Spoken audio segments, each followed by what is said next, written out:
It is still the 12th of September. I'm here with Myles Harston. How are you this afternoon, Myles? Good, thank you. And we're now ready for the part that I've been looking forward to and having you walk us through your business and all the various aspects that you got. What are we standing in front of here? We're standing in front of a liner. This is actually an 18-foot diameter liner that we're making for a client in southern Illinois, and they're going to put a largemouth bass in this liner. They'll use a steel grain bin ring that's 18-foot diameter. They'll slip this liner down and pull it up over the sides. This is what will go right over the side like this. So we're looking at the sides that you're holding up there? Right. And what's wrinkled up in the middle in order to fit on the table is the bottom part, which was actually a round disc originally, flexible disc of PVC material. And then we weld with this machine here. This is called a high frequency radio welder. And this actually welds this liner together, and we'll do it about 18 inches in about 4 seconds for each weld all the way around. And we have to physically move it around and around and around, a little bit like sewing, only it actually welds it much like a steel weld, and that material is bonded as one when it's done. It's not a heat weld, it's just high frequency radio waves. These liners that you manufacture are used strictly for aquatic reasons? That's what we emphasize is aquaculture liners. Right. But this isn't too far of a stretch from when you were working with plastics. It's a similar material. For the grain bin rings, or for the grain bins that we used to do, the great big ones, that was a PVC material much like this, only it had a scrim in it, or a cloth material in it. It was not stretchy. This material has no scrim in it, and it is stretchy. It'll actually have a little stretch so it can fit to form to the container that it's going to be in and line. What's the life expectancy of this liner? Oh, they vary depending on how they're cared for, anywhere from 4 to 10 years. And if somebody was to get a puncture in this, is there a way to repair it? Yeah, these can be easily repaired. And that's one of the beauties of PVC is you just clean it with acetone and use a special vinyl glue and put a patch on it just like you would a rubber tire. Okay. Anything else about this aspect of your business? That's pretty much it. We do everywhere from round liners to rectangle liners, and we do most of those on this machine here. Well, let's move to the rest of the manufacturing side. Okay.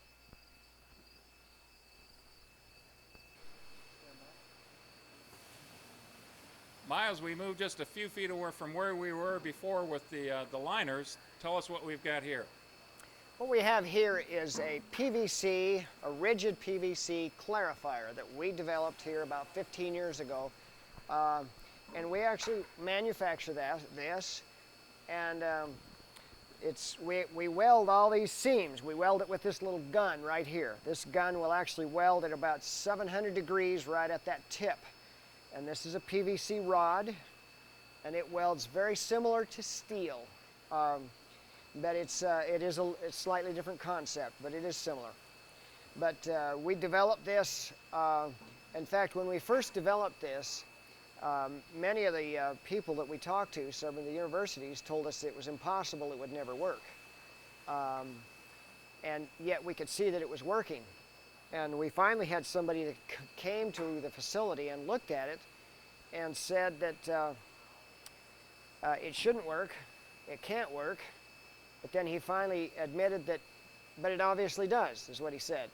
And so, and since that time, we've sold about 500 of these nationwide into high schools, educational systems, and commercial systems. And this exact design? It's the basic concept design. We have some variations of it. How about the scale? Is this something that you could build into a significantly larger scale and still have the technology and the concept work? We can go a little bit larger. When we get much bigger than this, we just have to do repetitions of the same thing. A series of filtration tanks. We're focusing now on the manufacturing side. Are these tanks behind us here something else that you manufacture? We actually get the tanks. They're a polyethylene tank. It's a molded tank, and then we fabricate them into the design that we need to have made. So we put the drains where we need to have them. We put windows in where we need those windows to be, and that works very well for us. Polyethylene is an inexpensive way to have some good small tanks. Do you sell these after you've done some conversion on these as well? Yes. Okay, so there's I guess a question that comes to mind then. How much do you want to stay in the manufacturing business versus creating more competitors for the aquaponics system? That is a good question. We're actually wrestling with that right now. We have helped some people get started, which are now competitors, and so we are. That's still a question to be answered yet. We're thinking about doing less manufacturing and more production ourselves.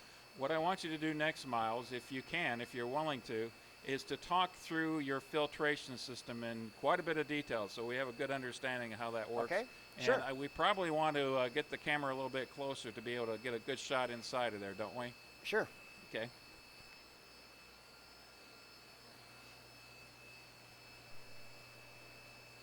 Whenever you're ready, Mark. Okay, Myles, we've got a good shot of the interior of your filtration system. Walk us through the technology and what you've done. What we do is we bring water in from the bottom of this thing, and then it upwells through a series of baffles, and we run it through here. You can see that the water doesn't even look like it's moving, but that water is actually moving at 60 gallons a minute, which is actually very fast. And we're able to move it through there because of the series of baffles and the way it comes in. The water comes up as a unit, and the key to our filtration is being able to separate the manure from the rest of the water without a lot of turbulence. The more turbulence there is, the more you break up the manure and the harder it is to get it out. So we like to actually separate it out without breaking that manure up. And so it'll actually be in the whole chunks of manure in the bottom of this clarifier. Then we can open the drains and we can wash it down, and we've removed that manure from the system very, very efficiently. What happens to the manure? This manure actually goes out to the tomato plants out to the north of the building. Okay. I guess before, when I was hearing you describe the aquaponic process, I thought that water with manure was being pumped right into the growing plant. What we do is on the aquaponics part is we have the fish water go into the clarifier like this, and then we don't have to actually change that water very often, and we'll get some breakdown of those nutrients right in the water of the clarifier, but it all settles in the clarifier. Then about once a week, we can change that clarifier, and we can, during the winter, we discard a very small amount of that water, which goes into the city septic tank, which actually helps the city sewer because of we have all the microbes to break the solids down, even in a city septic tank, which they don't have a lot of because of the chlorine that's always added. So we actually help the city sewer. During the summer, we actually take that out to the outdoor gardens. Would it be fair to say then that in this part we've got the nursery tanks, this filtration system, and this is a closed system, but occasionally you have to take that manure out? Right, this is a closed system. Now on the other side of this tank we have what's called a biofilter, and that biofilter is not, that's not original technology. That's something that's out there, but what we have to have in a biofilter is we have to have a lot of surface area or we call it biomedia. And the more biomedia you have, the more bacteria you can have. And the more bacteria you have, the more fish you can have, because the bacteria is what consumes the ammonia and breaks it down eventually to a nitrate. You've suggested this was very different from other models of filtration. What was so different about this? The difference is most other models use what's called a drum filter, which is a fine rotating drum that goes around with a lot of pressure, and what they're trying to do is bring the manure into that drum and then direct it out from there. But that puts the manure under a lot of, or the water and manure under a lot of pressure. And the bad thing about that is you're going to get some of that manure separate as you wish, but some of it's going to break and it's going to go through that filter, and most of those filters will be anywhere from a 200 to 400 micron. Well, if you have a 400 micron filter, you've broken that manure down smaller than 400 micron, then that becomes much harder to get out of there than if you had gotten it out in the whole chunks in the first place. I'm curious to ask you about what the fish manure looks like when you take it out. Tilapia fish manure actually looks about like a long worm. It's as they defecate, it will be in a maybe 3, 4, 5 inches long, but it will actually have a skin on it, and much like a sausage skin, and it will have a little bubble of oxygen in it as well. That oxygen in there will help that manure break down, and as that's used up, the manure will sink. But it won't break if you don't put it under a lot of turbulence. It will stay in that long fin until it actually breaks down, quite a bit. So that's the whole concept. If you break that skin of that's around that manure, it breaks down to really, really fine particles in the water, and then that's tough to get out. And that's what you try to avoid then. That's exactly what we try to avoid. But I got to tell you, Myles, this all still sounds to me like an episode of Dirty Jobs. Well, it probably would, but it's really not too hard to clean. The nice thing about this is we have a series of valves we close, some valves we open, and then we just simply let the water drain. We squirt it down with a hose, and then we close the valves, reopen the other valves, and fill the water back up with that tank, our reservoir tank that's at the over there in the corner. And it's really fairly quick, and it's pretty simple, and you don't really get dirty doing it. If we can, let's walk down to this second filtration system you got. I'll let you talk about that in just a little bit more detail. Sure. All right, stand by. Myles, what was the technical term you used for this portion of your filtration system? This filter is after the clarifier, which separates out the manure, and this is called the biofilter. And it has a lot of surface area of media in it. In other words, it's kind of like the bottom of a stream with all the sand and rocks. And so the more surface area we have, the more bacteria we can have. The bacteria we try to promote are nitrous amonis bacteria, which consume the ammonia. And then we have the nitrobacter bacteria, which consumes the nitrites, both of which are toxic to fish, but both of which will eventually break down to nitrate, which is not toxic to fish. But again, as I said earlier, the nitrate is the most available form of nitrogen for plants. And what happens to the water after it leaves here? The water is pumped with this pump here, and it goes right back to the fish. In these tanks. So this is a closed system, and this goes round and around, and the water that we discard from here goes out to the garden, and so we don't take this out to the greenhouse at this point. It's just logistically not possible to do that. But the other thing we see that's dramatically different, in that first filter tank, we didn't see much movement of water at all, and this was quite turbulent here. This is turbulent because we have to keep this oxygenated. The bacteria, in order to be healthy, have to have oxygen. And if they are oxygen starved, they won't live. And then our ammonia goes up, our nitrites go up, and the fish die. And the reason we were avoiding the turbulence over there was to be able to let the manure basically settle down. That's not a problem here? That's not a problem here because we re-aerate that water in here. Okay. So by the time the water leaves this area, the water will be at saturation, which at these temperatures are about 7 parts per million dissolved oxygen. Was this portion of your filtration system also relatively new to the industry? Not that much. This is fairly common technology. It's just a matter of how you go about it. Most biofilters have to have a lot of surface area. They have to have a source of oxygen, and you have to move it fairly quickly through there. And actually, that is something different than when we first started. In the middle 80s, the original concept for biofilters was you had to have like, retention time. Retention time was the buzzword. They said you had to have at least 7 minutes in there. What we found very quickly, and actually we found that really by probably around 86 or 87, is actually the faster you move the water through that, the better, and retention time has nothing to do with it. Because what you want to do is have that water exposed to those bacteria very quickly and keep the oxygen rates high. And that works much better than a slow retention time. Do you need to clean this filtration tank out? We don't clean this, but we probably cleaned it twice in the last 2 years. Okay. So it's very, very seldom do we have to clean this. We have to keep it oxygenated though. Well, Myles, I think we're ready to move on to the fish part of this equation. Okay, we'll go to the breeding. You ready, Denny?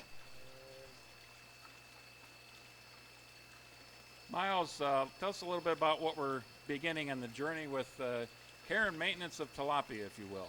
Well, thank you. This is where we actually spawn the fish. In each one of these containers, we have 2 males and 10 females. And we collect about every 2 weeks. And what we're collecting is the eggs.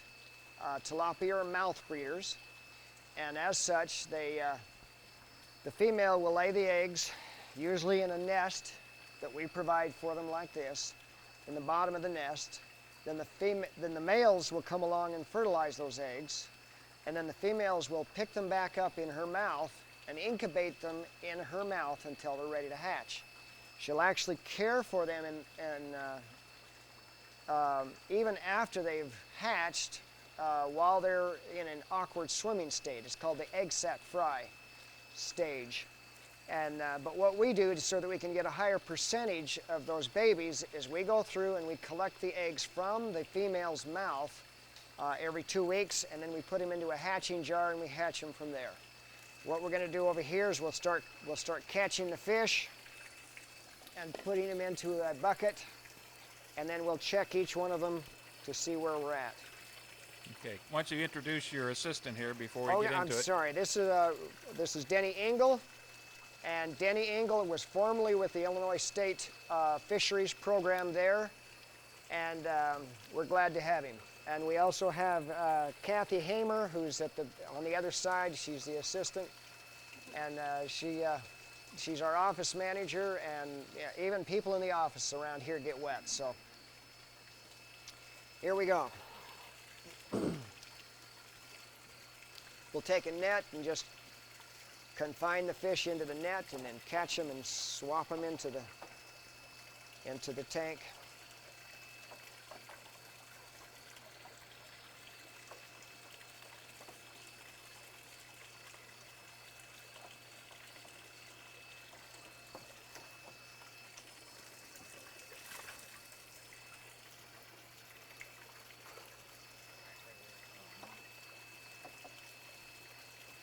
And you say this is something that's done every 2 weeks? Yes. How many fish do you have who are actually egg layers for you? We have about 10 females in each one of these. We have another about the same in the other contraptions in the back. So we've got just about 30 females approximately that are producing. This process put a lot of stress on the fish? Oh, it can, but they endure it pretty well. You know, we try not to be too rough on them.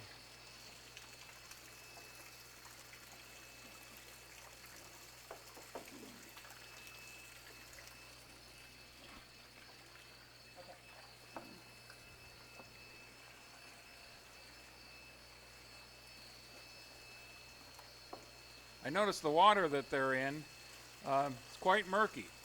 Do the fish like it that way? Yes, that's a good question. That's actually the tannins in the water. That comes from the biofiltration process in the food. And being they are a prey animal, they are much more comfortable in a tan water or a brown water than they would be in a clear water. If there's sudden movements and there's clear water, you might have fish jump out completely a lot more regularly than you would if you have a brown water. So this is what we call seasoned water.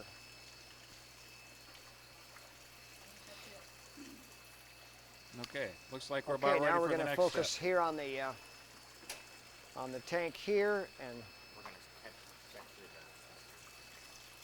there is some eggs I saw in there. we do have some eggs that they released during this process, and so they're going to try to gather up those eggs.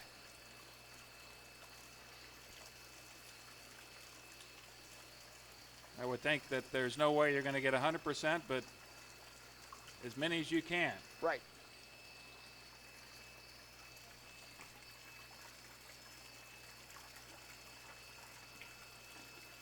Is that one spot? I got some more. You got some water here.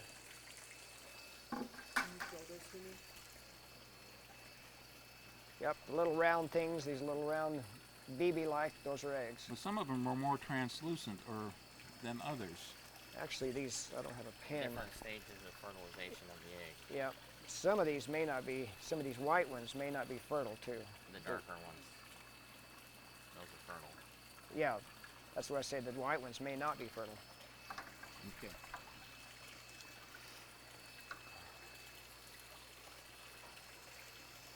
Would the fish know if it has infertile eggs and somehow expel those? Eventually, sometimes they'll hold on to infertile eggs for a while. And how long do they incubate the eggs in their mouths? It often depends on the temperature of the water. Sometimes it'll only be a matter of 3 or 4 days if it's warm water, but it could be, a couple of weeks if it's cool water.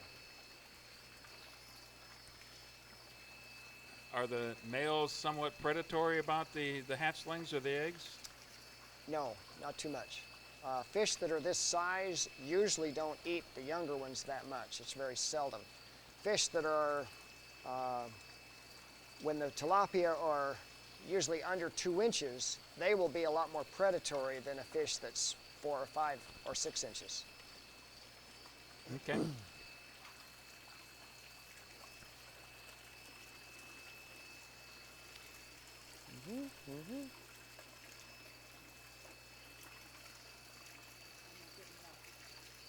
And again, how often does your crew do this particular task?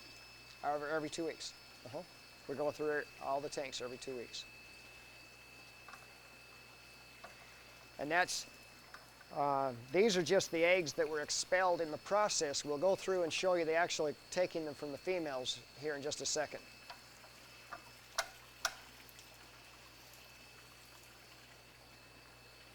Okay. Looks like we're ready for the part I've been anxious to see. Yeah.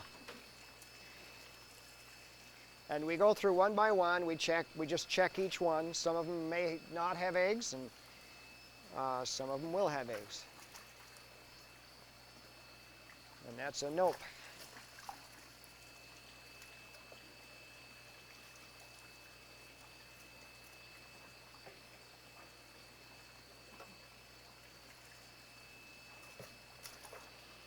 And it may be that the female that had the eggs already expelled them, so we may not get them here.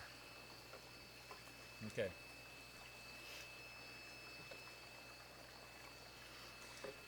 Maybe they knew we were coming. Notice there's some different coloration patterns on these fish.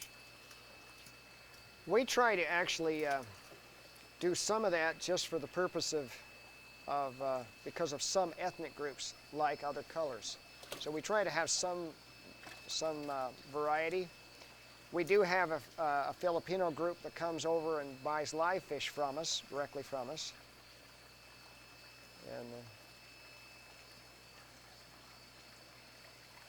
so. Are these fish related at all to fish we might find in our aquariums at home? That's a good question. This is a cichlid. They're in the cichlid family.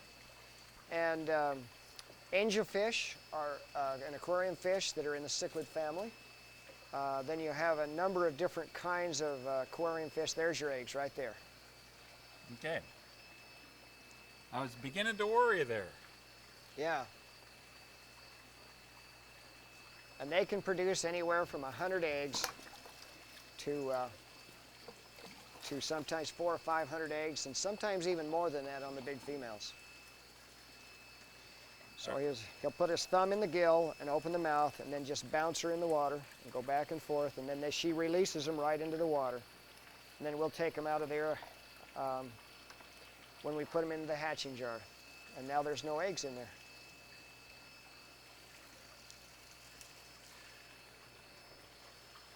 Are these fish that we're working with here full grown? They wouldn't get any larger than that? Once the fish go into the breeding program, they don't grow as much as when they're in our grow out. In fact, some of these fish will end up being smaller than their offspring when we harvest their offspring. They put their primary energies into producing eggs and not growing. Mm-hmm. And so there's a bunch of eggs there. Okay. So even when they were in the tank for a little bit of time, there was some release going on. Yeah, and some of that might be stimulated by the fact that we're just going through and stirring up the tank and bringing the net through and stirring things up. So sometimes they'll go ahead and release them at that point. How long would you use these fish for breeding? See, that's a big group. Oh, we can use them a couple years, sometimes less. We're going to use them, and we sometimes give the females a rest from the breeding program. But you know, as they get too big, they'll start to be less productive. They might give a larger hatching, but they might only produce once or twice a year. So we like to keep them a little bit smaller, and they will produce more often. Would you actually end up selling their fillets as well? Yeah, they'll go into the program. So there's no difference in the quality of meat? No, there's not. In fact, what's you know, as I said before, we don't do the sex reverse processes here. So as we go through and harvest fish, we'll find both male and female as we're harvesting fish. And so, and there's really no difference in taste, and there's there's also no difference as far as we can tell in the taste is in the color of the fish. Some people will tell you that the pink are better colors. Some people will tell you that the gray are better colors. Some people will tell you that the blues are better, but or even the speckled ones. But I can't tell the difference. Okay. So. I think we're ready for the next step. Okay.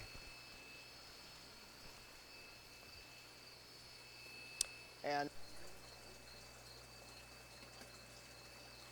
Myles, did we just take a step back in the breeding process? well, what we did is we're showing you a top-down view of one of the breeding tanks, and this shows you how the nests are in place, and you may be able to pick up on a fish swimming here and there. There's one over here. You might be able to see a tail coming out. They try to spend a lot of time in their nests, and they'll be protective of their nests as well. But this is actually where they do their spawning. We don't need a lot of depth to the water. In nature, they would probably spawn closer to the shores where the water's a little warmer. And so we'll go through the same process in this tank that we did the other tanks. The other tanks are just the upgraded, better designed systems at this point. And so we're eventually going to go with that design on everything. Okay. How old is this liner in here? This liner is about 5 years old.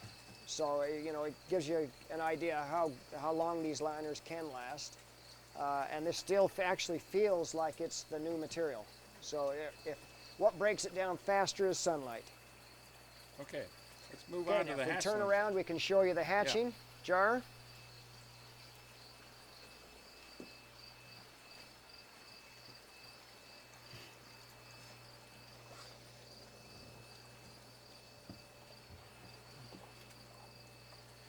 What do we have in the tube?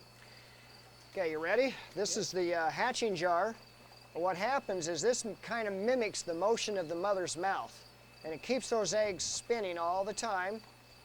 And as they spin, that spin will keep the fungus from growing on the eggs.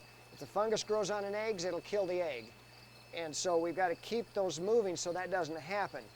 Now, as they hatch, they'll become what we call free swimmers. They'll swim to the top, they'll swim out the side, and then here's the newly hatched fry right there. Now, when we were harvesting the eggs, there was infertile eggs mixed in with the fertile eggs. They just won't hatch, and we'll just throw those away once we take that batch down. So all the hatchlings swim out, and then you know that the rest of it is just wastewater. That's right. Okay. How long would they stay in this tank? Oh, usually about a week or so. And how many? And again, that depends on temperature. If it's too cold temperatures, they often have to stay here a little bit longer. If we got our temperatures up, it goes faster. How many did we just harvest that are going to hatch out? Oh, we usually get a pretty high percentage rate. I mean, I can't tell you exactly on that because, but you know, I'd guess we'd probably get about 80% of those. Okay. There were some infertile eggs in that batch. I mean, you don't count the hatchlings? No, as they we come don't. out? We don't start the counting until after they leave the fingerling process. Okay. So, okay. What's the next step? The next step would be the hatchery. Myles, I see us standing in front of hatchery 1 and hatchery 2. Is this the step beyond what we just saw with the hatchlings? Exactly. When the hatchlings are hatched fully, then we clear that aquarium out and we'll put them in either one of these, and we rotate, and that way by harvesting every 2 weeks, they'll actually be in one of these for approximately 4 weeks before they move to the next stage.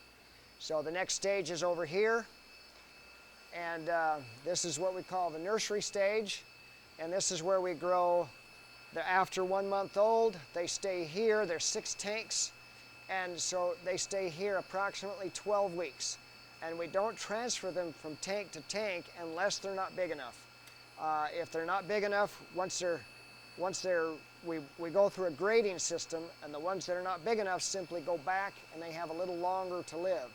Now, which ones aren't big enough? The ones that we have not, they're the females, because we don't do the sex reverse.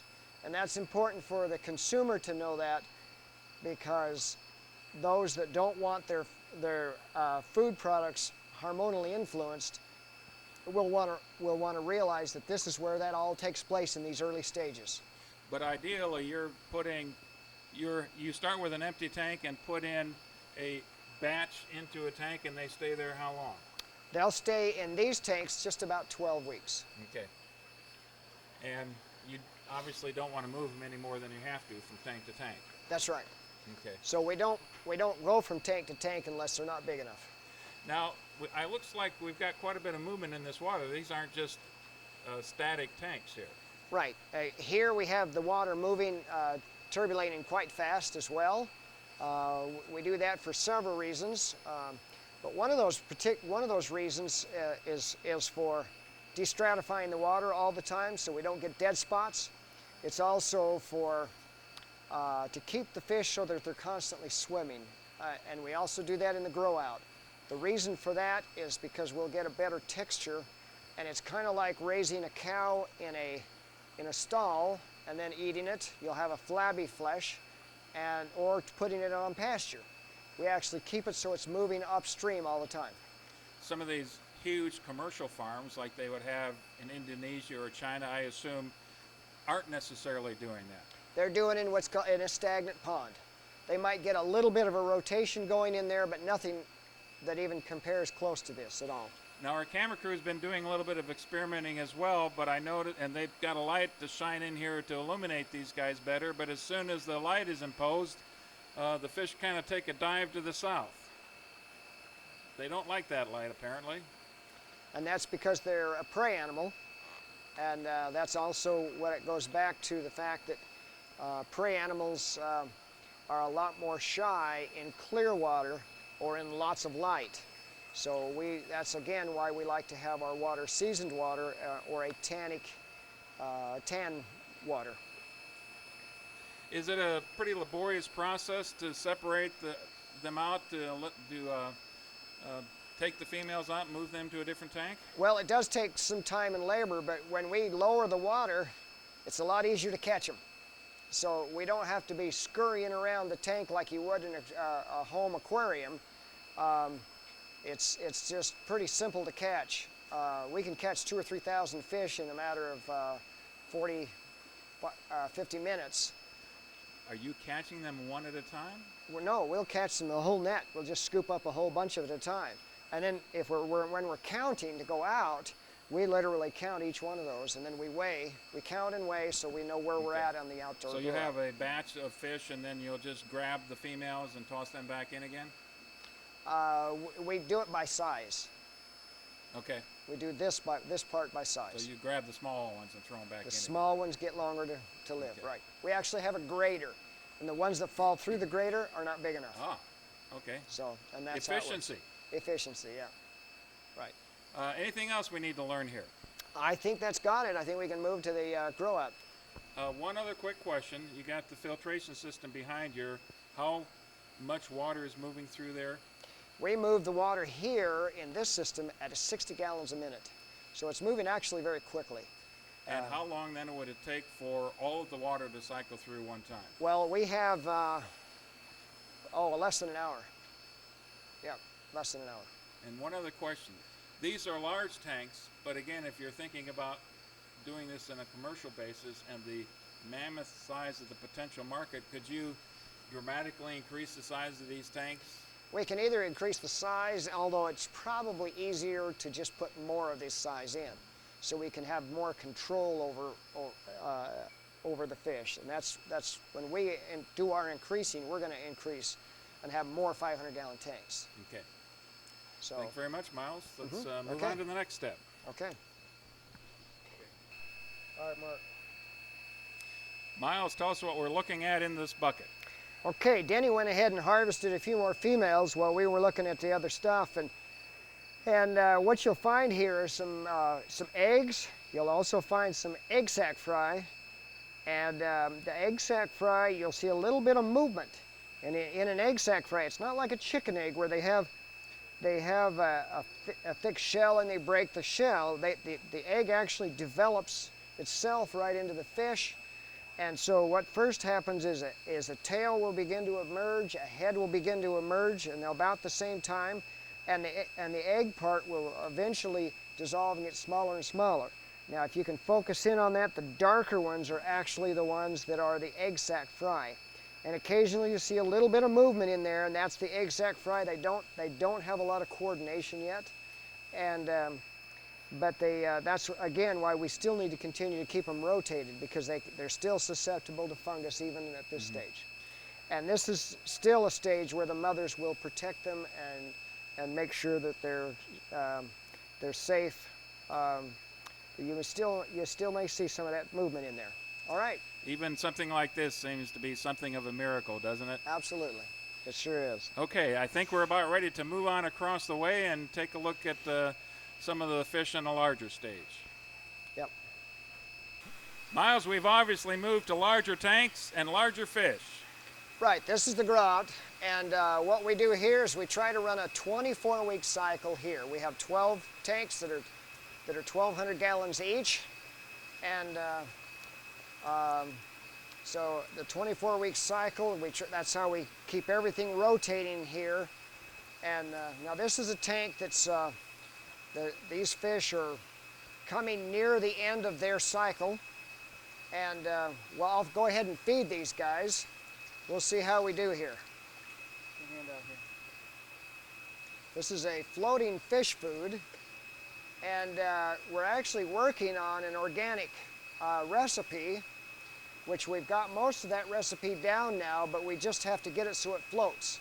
It's important that the fish food floats because the fish will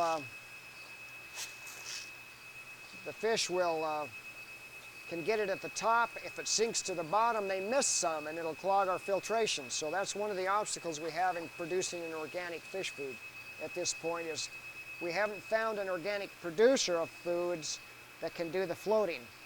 And so we are working on that at this point. So Well, they are hungry, Miles. Is this a high protein food? it's not super high. Tilapia are primarily a herbivore, so as a result, in the wild, they will eat primarily roots, algae, duckweed, things like that. They're also considered an omnivore. The only reason they'll eat another fish is if that fish happens to be dead, but they don't actually kill another fish to eat it.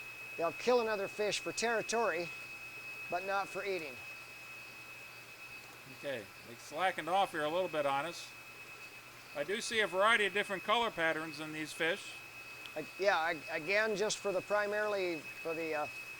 because we have, for example, people that come from Hawaii will swear up and down that the lighter colored fish taste better, and people that come from the Philippines will swear up and down that the darker fish taste better. So that's a matter of preference, but again, I can't tell the difference in the taste. So How many tanks do we have here? we have 1,200 gallon tanks.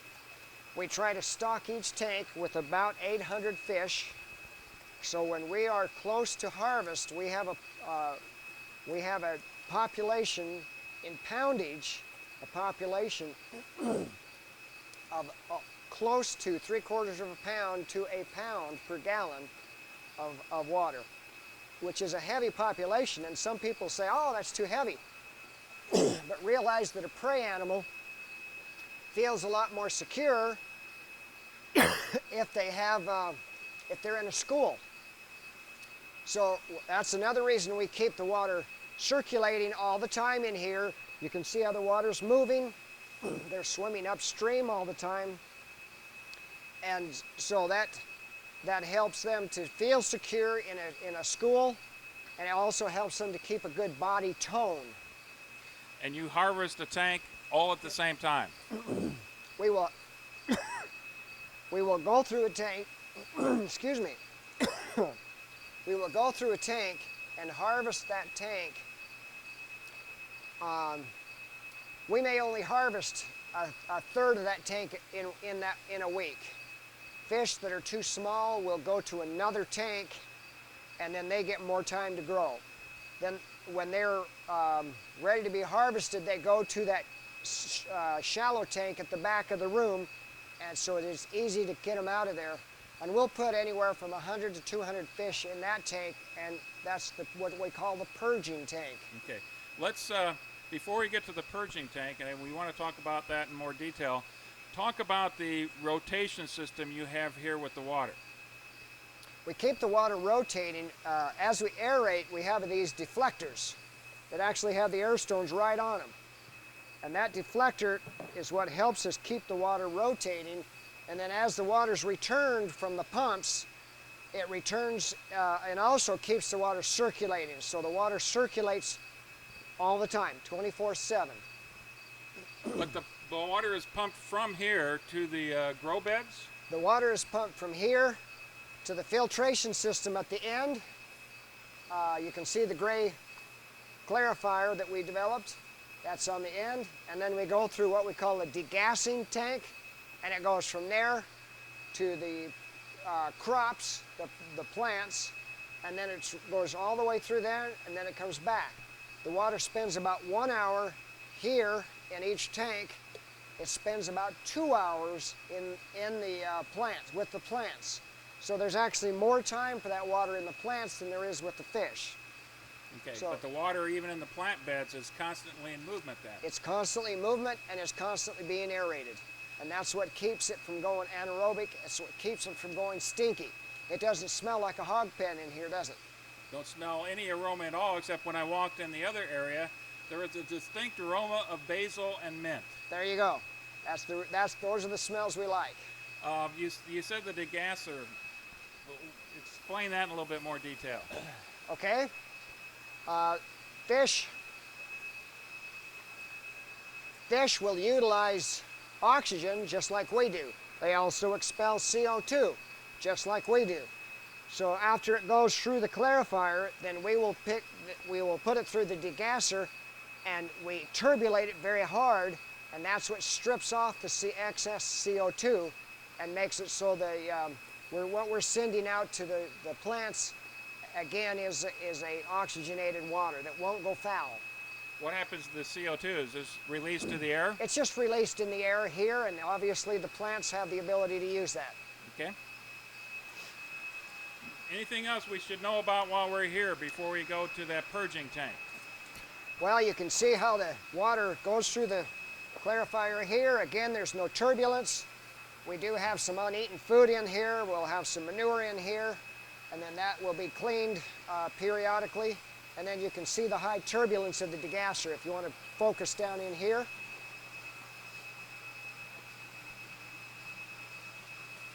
And we also have, to the left here, we also have our sump tank.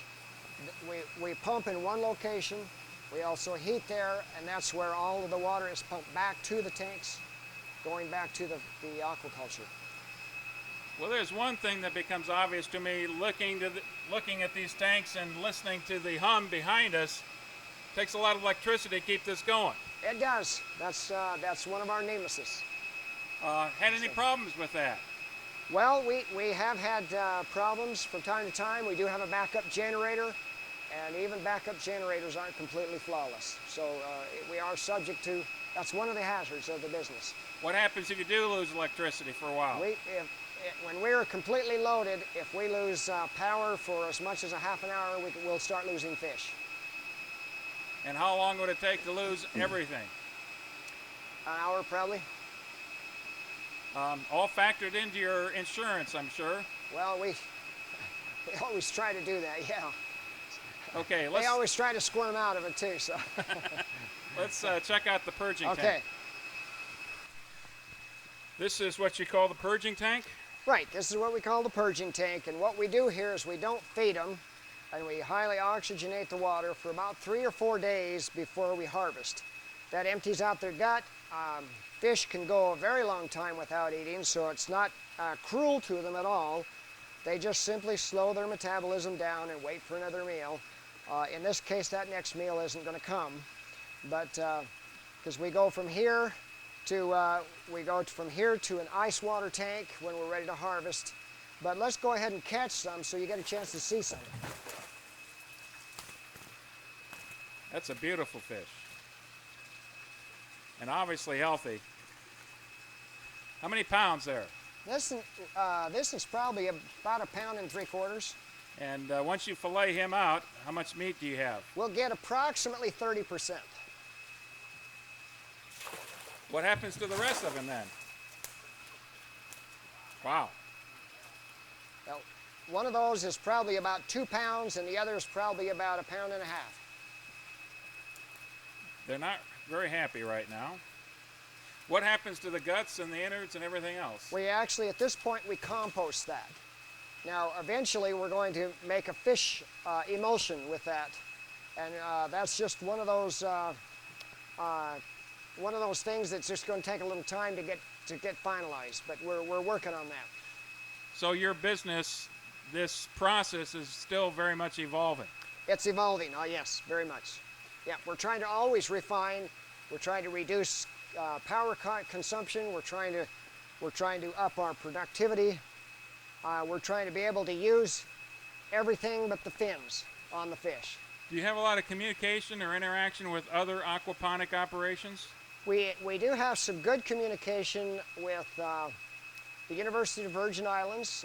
Dr. James Ricosi down there has probably done aquaponics longer than anybody else, and we've traded ideas and worked together on a number of things. So he's a good guy to work with.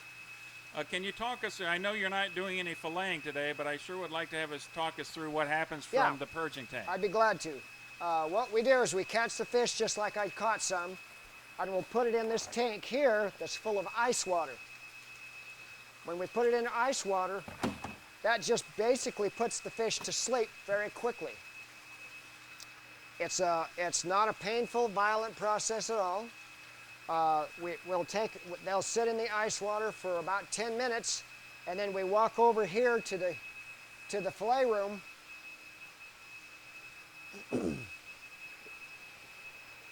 We open up this window, and we put those fish through this window to a basket that's waiting for the cold fish there on the other side of the room. Now we can go inside the room. And you're doing about 200 each time you do the filleting process? Right.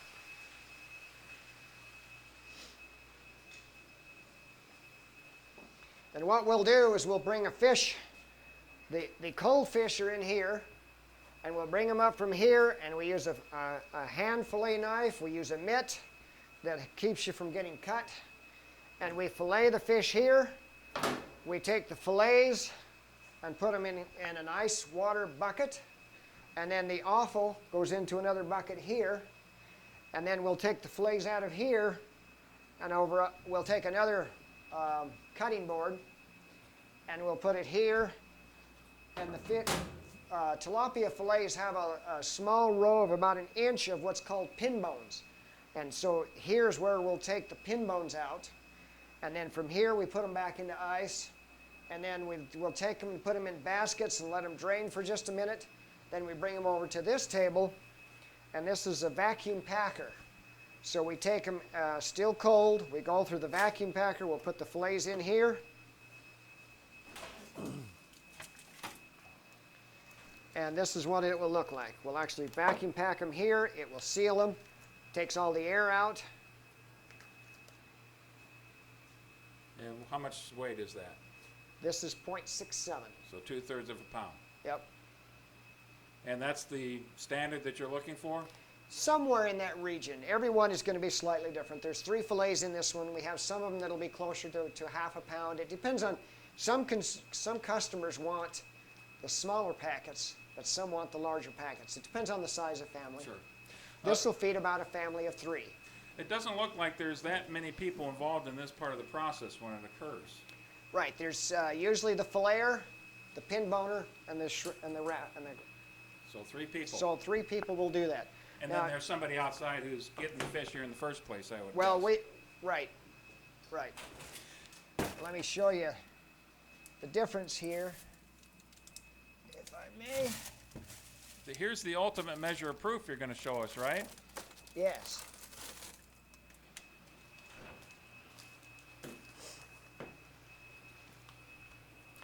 This fish was raised in Asia, and it was harvested in Asia, and it sells, the fillets themselves sell for about $2.50 a pound for the fillet. Well, we can't even raise a whole fish for that, but you can see by the texture of the meat, and you can see here, this is a good healthy pink color and a good white on part of the white, where you have a brownish and a yellowing of a lot of the meat there. And this is pretty typical of what most people are eating today.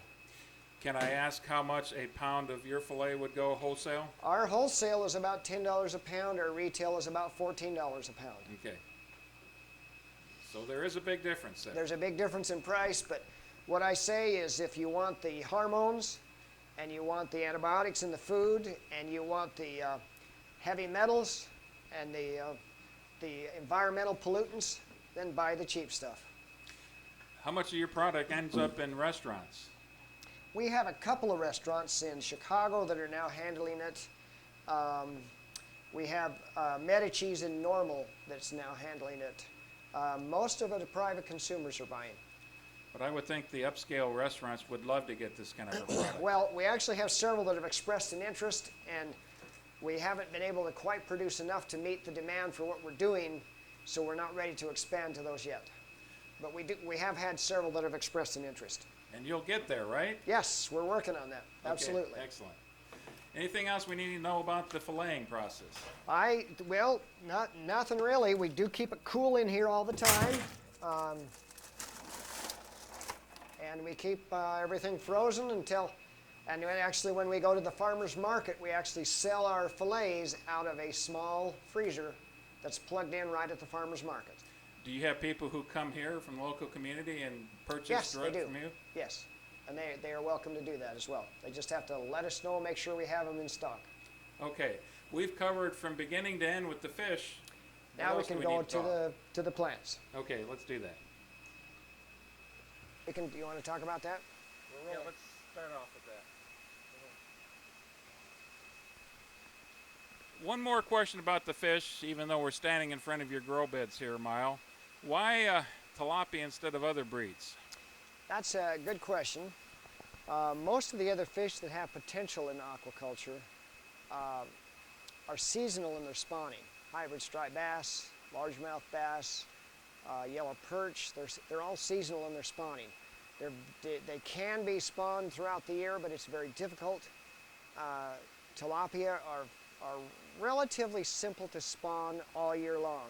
Now the reason we need something that spawns all year long is because we have plants, and plants need to have a constant steady source of nutrients all year long. And if we have it seasonal in the spawning, then you're going to have also seasonal in your harvest, and you'll have times when you have no nutrients and times when you have lots of nutrients. And so that's what we're trying to even up, is so we have a constant steady supply. Is it possible to do aquaponics with saltwater fish? It is, but you become more limited in the varieties of plants that you can use. Some of them are ornamental in salt water, and those have some value. Some of them, there's a few of them that are edible. There are, and they have market value, but it's a lot more difficult. Okay. Well, since you just segued nicely to the plants, why don't you tell us what we're looking at here? Well, what we have here is, we have behind the curtain over here to my left is where the fish are, and we just moved on the other side. Let's move this back. So we have the fish there, and we move from the fish to the, move that back if you want. We go through the filtration, and then we go by gravity, it goes to the grow beds. And the grow beds, there's about 8 inches of water here, and the water flows 150 feet one way all the way to the end. It flows over to the next grow bed and 150 feet back, and then from this grow bed it goes to that sump hole there, which is pumped back to the fish. And we do that, each pair of grow beds are together and they're attached, so each pair work together. But what's interesting is if you take a nutrient value of the water here at the beginning of the grow beds and at the end of the 300-foot length, then you really won't see a significant difference in the water quality. In other words, we overall we keep our pH where it should be. Our ammonia levels will be almost at 0 here. Our nitrite levels will be less than half a part per million. Our nitrate levels, which is what we want, will be somewhere between 200 and 400 parts per million, depending on the load of fish we have. And there's no difference in any of those measurements from the beginning and the end? You really can't count a difference. The reason why is because there's so much volume of water. Okay. And so we actually, let's pick it up right here. Yeah, if you can pick up and see some of that root system, perhaps.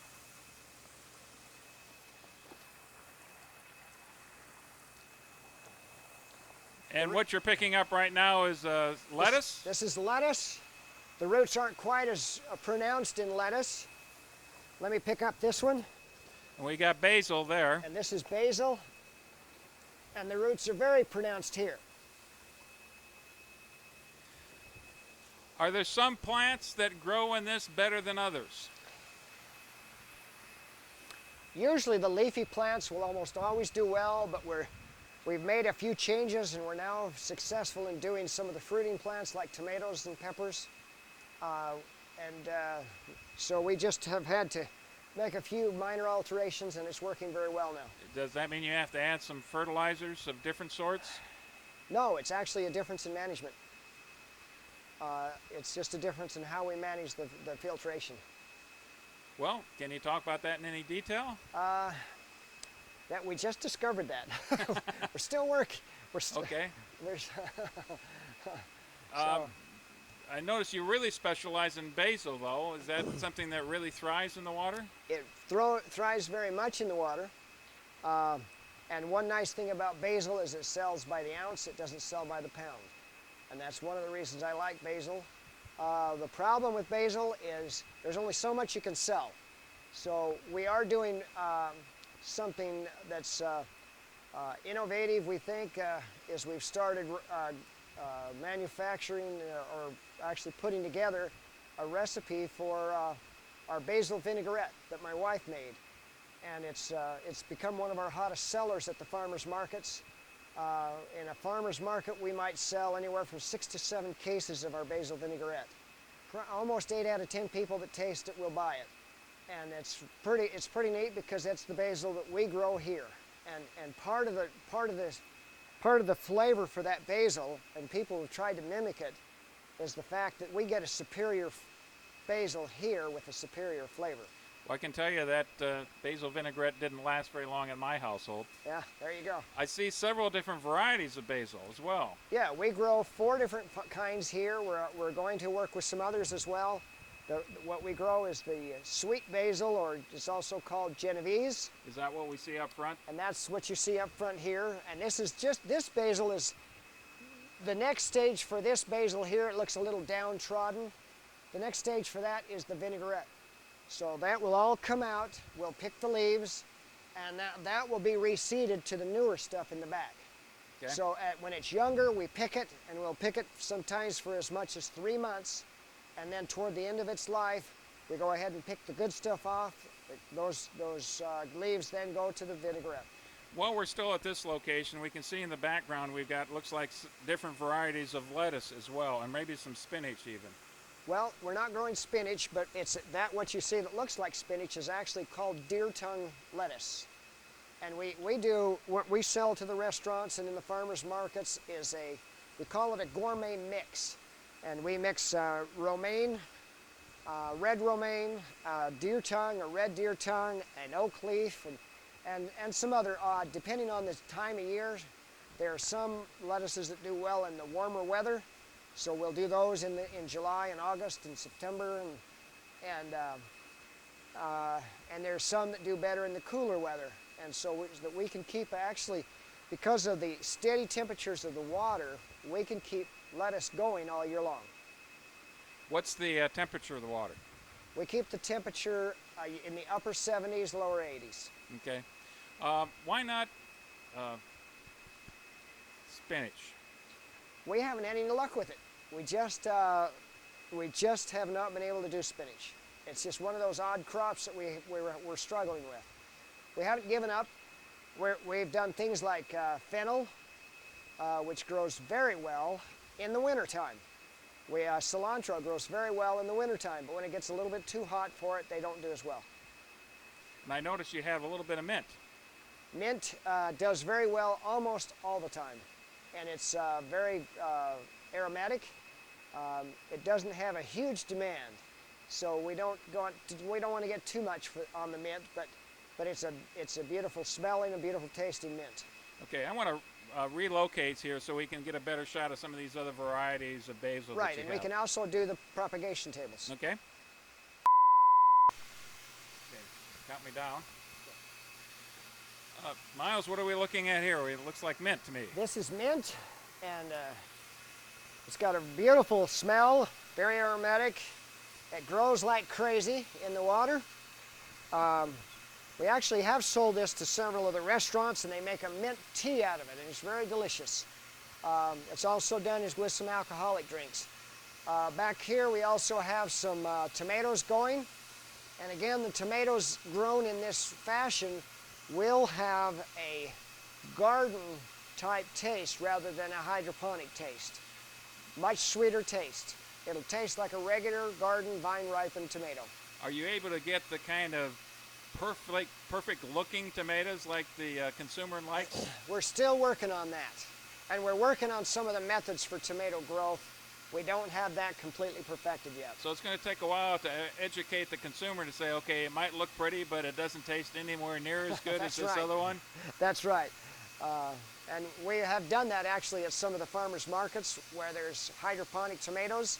The people will actually go for them where they want looks, but they'll come to us and get a little smaller tomato when they want taste and flavor. What is the variety of tomatoes you've been successful with? We have done several varieties. One of the varieties that I happen to like is one called Muscovy, which is kind of an ugly tomato, but it just looks good. What was the variety again? Muscovy. It's an antique type tomato that would have been grown back 100 years ago. It has not a hybrid. So some of the heirloom varieties. The heirloom, yep. Okay. Well, they look healthy enough, and as tomatoes do, they sprawl quite a bit. Yeah, they do. And the root systems are actually incredible. And that's what we found, and we had to find it the hard way, but what we found is we can't have too many tomato plants too close. We've got, because they take up so much, the root system takes up so much room in the grow bed, we've got to actually spread those tomatoes out so that we can keep that moving. So. Okay, and this might be a good location to see some very new seedlings that you put in here. Oh yeah, to the left here this is the new seedlings of, over here on the other side, this is the new lettuce. Right there. What we do here is we put these in what's called a net pot. This is called a net pot. We use a cocoa core worm casting mix, and we get the seeds started. The roots started. The reason it's a net pot is it allows the roots to go out from the net pot and right down into the water. And what was the planting mixture again? It's a cocoa core mix mixed with worm castings. Does that come pre-mixed like that? We do it ourselves. Where do you get worm castings? We buy it from Wilkins Seeds over on the other side of Cullum.